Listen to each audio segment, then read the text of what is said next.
కూడా లేవనెత్తుతాము. ఇది అంత ఆశామాషిగా తీసుకునే విషయం కాదు. ఈ తెలంగాణ వ్యతిరేక భావజాలం నరేంద్ర మోడీ గారు పార్లమెంట్లో పదే పదే మాట్లాడినా తెలంగాణ రాష్ట్ర బీజేపీ నాయకుల మెతక వైఖరి వల్ల ఈరోజు అంత ధైర్యంతో గుజరాత్ వాళ్ళు మన అభివృద్ధిని అడ్డుకునే ప్రయత్నం చేస్తున్నారు.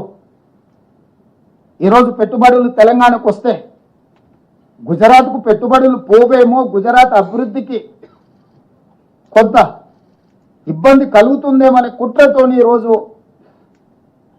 నా పర్యటనను అడ్డుకున్నారు. వాళ్ళు చెప్పిన లెటర్లో clearance from political angle decline అంటే what is political angle? Narendra Modi Bharatiya Janata Party, Revanth Reddy Congress party. Narendra మోడీది గుజరాత్, రేవంత్ రెడ్డిది తెలంగాణ. ఇదే కదా మీ పొలిటికల్ యాంగిల్, ఇదే కదా మీ వివక్ష. ఒక పక్కన గుజరాత్ ముఖ్యమంత్రికి ఇదే సమయంలో పర్యటనకు అనుమతి ఇచ్చి పెట్టుబడులను ఆకర్షించడానికి వైబ్రెంట్ గుజరాత్ కార్యక్రమంలో భాగంగా అతన్ని విదేశాలకు మీరు పంపించి ఈరోజు తెలంగాణ రైజింగ్ 2047 అడ్డుకోవడము, ఇది స్పష్టంగా రాజకీయ వివక్ష, తెలంగాణ అభివృద్ధిని అడ్డుకోవడమే. అందుకే ఈరోజు విదేశంలో ఉన్నప్పుడే నేను స్పందించి ఉండొచ్చు, కానీ విదేశాలలో వేదిక మీద నుంచి మాట్లాడితే అగో చూసిన వారు దేశద్రోహి, విదేశాలలో భారతదేశ గౌరవానికి భంగం కలిగించిండ్రు అని మళ్ళీ అవగాహన లేని మాటలు మాట్లాడతారని చెప్పి ఈరోజు ఇక్కడికి వచ్చిన తర్వాత ఇంతమంది మొత్తం మంత్రివర్గము, పార్లమెంట్ సభ్యులు, శాసనమండలి సభ్యులు, శాసనసభ్యులు అందరం ముక్త కంఠంతో కేంద్ర ప్రభుత్వ వైఖరిని ఖండిస్తున్నాము. ఇది ఏ మాత్రం కూడా ఫెడరల్ స్ఫూర్తికి ఇది విరుద్ధము.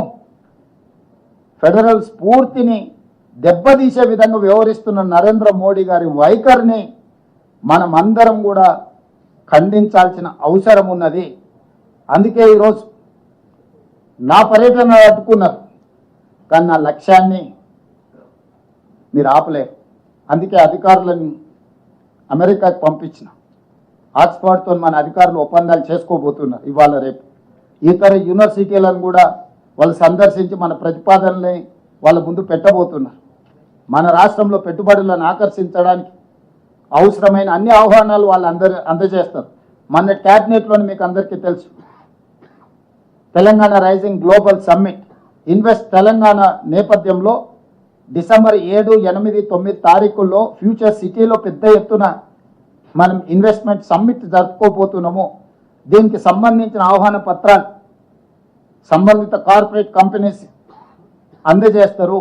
ఎందుకంటే వాళ్ళు 4-5 నెలల ముందే వాళ్ళ పర్యటనను ఖరారు చేసుకోవాలి. వాళ్ళ కంపెనీలు వాళ్ళ బోర్డు అప్రూవల్స్, ఇన్వెస్ట్మెంట్స్ని బోర్డులో అప్రూవల్ తీసుకోవాలంటే వాళ్ళకి తగిన సమయం ఇవ్వాలి. అందుకోసమని ఇంత ముందస్తుగానే యుఎస్ పర్యటనలు పెట్టుకొని విద్యా సంస్థల్ని, క్రీడా సంస్థల్ని, పెట్టుబడులు పెట్టి ఉద్యోగ ఉపాధి కల్పించే సంస్థల్ని ఆహ్వానించడానికి ఒక ప్రత్యేకమైన పర్యటన పెట్టుకొని మేము వెళ్ళడం జరిగింది.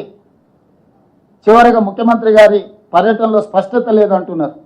నేను మీడియా మిత్రులకు ఒక మాట చెప్పదలుచుకున్నా.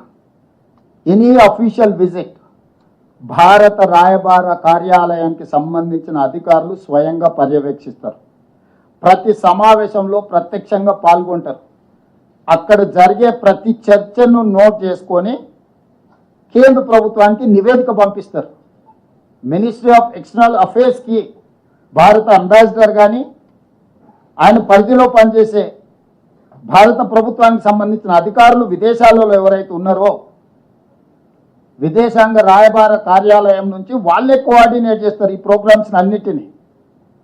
ఎయిర్పోర్ట్లో నుంచి మమ్మల్ని రిసీవ్ దిగినప్పటి నుంచి తిరిగి విమానం ఎక్కించే వరకు అన్ని కార్యక్రమాలను భారత రాయబార కార్యాలయం పర్యవేక్షిస్తుంది.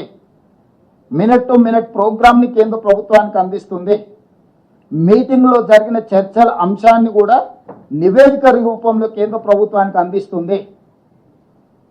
ఇది చాటుమాటుగా పర్యటన కాదు, అధికారిక పర్యటన. అధికారిక పర్యటనలో భారత రాయబార కార్యాలయం ఏ దేశానికి వెళ్తే ఆ దేశానికి ఎందుకు ముందస్తుగా సమాచారం అందిస్తాం? వాళ్ళు తగిన ఏర్పాట్లు చేసుకోవడానికి ఈ సమాచారాన్ని అంతా అందిస్తాం. కాబట్టి ఇవన్నీ అందించి ఇవన్నీ ఎక్స్టర్నల్ అఫేర్స్ మినిస్టర్ తెలియదా? ఆయన కూడా ఇంతకుముందు అంబాసిడర్గానే పనిచేసింది కదా విదేశాలలో. జయశంకర్ గారు గతంలో మంత్రి కాకంటే ముందు విదేశాంగ కార్యదర్శిగా పనిచేసింది కదా వారికి మొత్తం వివరాలు తెలుసు కదా. ఒక తెలంగాణ రాష్ట్ర ముఖ్యమంత్రి పర్యటనను తిరస్కరిస్తున్నారు అని అంటే సమీక్షించకుండా, సమాచారాన్ని సేకరించకుండా, ప్రధానమంత్రిగా దృష్టిలో లేకుంటే ఇలాంటి సంఘటనలు జరుగుతాయా? తెలంగాణ అంటే చులకన, తెలంగాణ అంటే చిన్నచూపు, తెలంగాణ అంటే వివక్ష. తెలంగాణ అభివృద్ధిని ఏ విధంగా అడ్డుకోవాలని గుజరాతీ నాయకత్వం ఈరోజు కుట్ర చేస్తున్నది.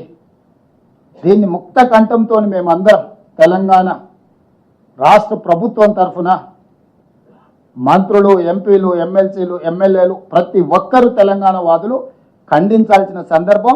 మేమందరం ఖండిస్తున్నాం.